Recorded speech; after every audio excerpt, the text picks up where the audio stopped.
Eerie Reflections. It was just a matter of time, of course, following the discovery of gecko's amazing ability to stick to smooth surfaces by means of molecular forces, that another such animal would be discovered. One might have expected that the next discovery would be in another reptile, similar to the gecko.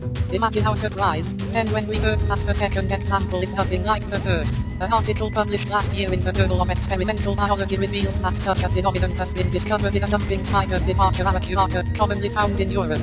While many creatures, such as flies, use an adhesive fluid to stick themselves to surfaces, these jumping spiders use dry adhesion like the geckos. The exoskeleton that covers spiders and insects and crustaceans like crayfish is hard and very unsticky. The feet of this jumping spider however feature a tuft of hairs, each hair of which has many smaller hairs called setae, and these have yet smaller flat triangular hairs called setials. Each foot boasts about 78,000 setials for a total of about 624,000 setials per individual spider. A team of German scientists measured the force with which a tiny probe would stick to a setial. They found that the adhesive force was so strong that this system would still work for a spider 173 times heavier, 2 rather than the actual 15 mg. The question as to how very different animals come to possess similar sophisticated designs has recently much occupied the minds of secular scientists. While creationists see obvious design and irreducible complexity, evolutionists talk about convergence. Their interpretation is that separate evolutionary lines of descent converge on the same solution.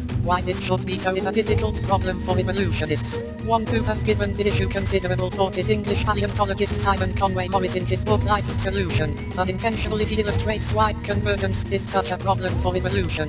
When the expectations of evolutionary science are not met, some people respond by questioning evolutionary assumptions, but not Simon Conway Morris. This man firmly declares his support for evolution. Evolution is true, it happens, it is the way the world is. P. Roman 15. One wonders if he protests too much when he later declares, a recurrent theme of this book is not only the implications of convergence for evolution, but also the problems it can pose for its resolution. Not, I hasten to add, in terms of the reality of evolution. This is emphatically not in question, rather the reverse.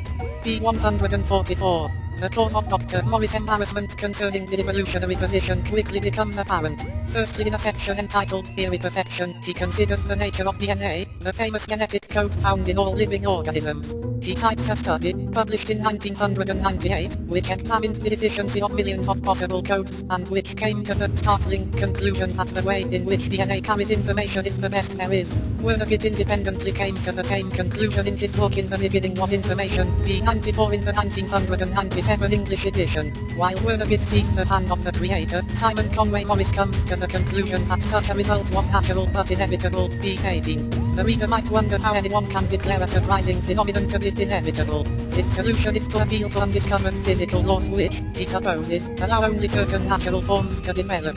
This is a popular position these days. How often do we hear that chance and necessity drive evolution? Philosopher Stephen C. Mayer however discusses this position in a new book entitled Darwinism, Design and Public Education. In it Dr. Mayer points out that scientific laws describe highly repetitive events, while information sequences are complex, not repetitive. Therefore he says information mounts as improbabilities multiply. Thus, to say that scientific laws can produce information is essentially a contradiction in terms. P. 255. Despite the fact that he really lacks any explanation for the genetic code other than inevitability, Dr. Morris applies similar reasoning to all biological phenomena. He declares that life is full of inherencies, p. 8, that evolution is constrained, if not bound, p. 12. He therefore insists that life shows a kind of homing instinct. Its central paradox revolves around the fact that despite its fecundity and baroque richness life is also strongly constrained. The net result is a genuine creation, almost unimaginably rich and beautiful, but one also with an underlying structure in which, given enough time, the inevitable must happen. The mere declaration that nature, on its own, possesses astonishing properties however, does not make it true. Before the author turns his attention to living organisms, he examines some peripheral issues. Firstly he considers origin of life scenarios. What he finds is a picture that can only be described as distinctly discouraging, p. 49, from an evolutionary point of view, that is. He then turns his attention to reasons why Earth is so ideally suited for life.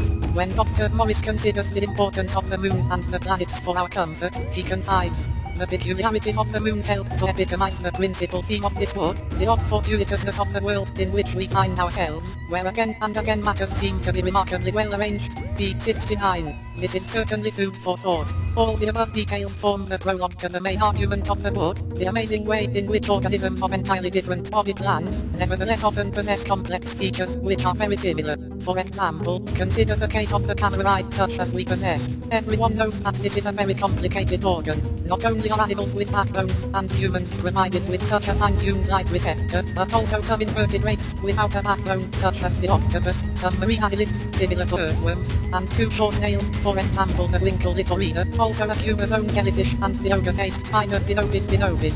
Obviously the camera could not have appeared in this strange assortment of organisms through descent with modification from a common ancestor. The point of Dr. Morris' book is to declare that convergence happens, since nature has only a few options available. This is what he means when he says nature is constrained. Thus even when very different organisms are faced with the same problem, they may well nevertheless come to the same solution. That is how he explains the appearance of camera in such a diverse collection of creatures.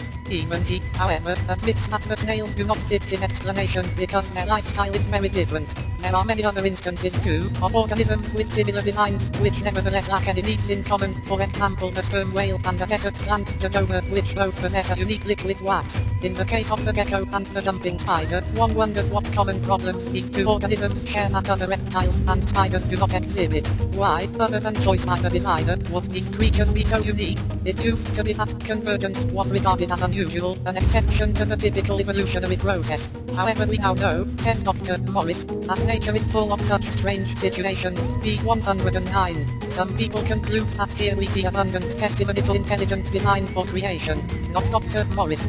He may call convergence eerie, Page 128, but he is not about to change his mind about natural processes. Thus he declares, evolutionary convergence shows that we live in a constrained world, where all may not be possible, Page 298. Indeed he lumps all nature into these inevitabilities. Not only is the universe strangely fit to purpose, but so, too, as I have argued throughout this book, is life's ability to navigate its solutions, Page 327. This book is full of fascinating examples of design which the author, in keeping with his evolutionary views, calls convergence. You don't have to be an evolutionist to appreciate the examples, quite the contrary. When you understand the nature of the Creator, all these providential conditions and amazing situations make sense. Margaret Helder, June 2004.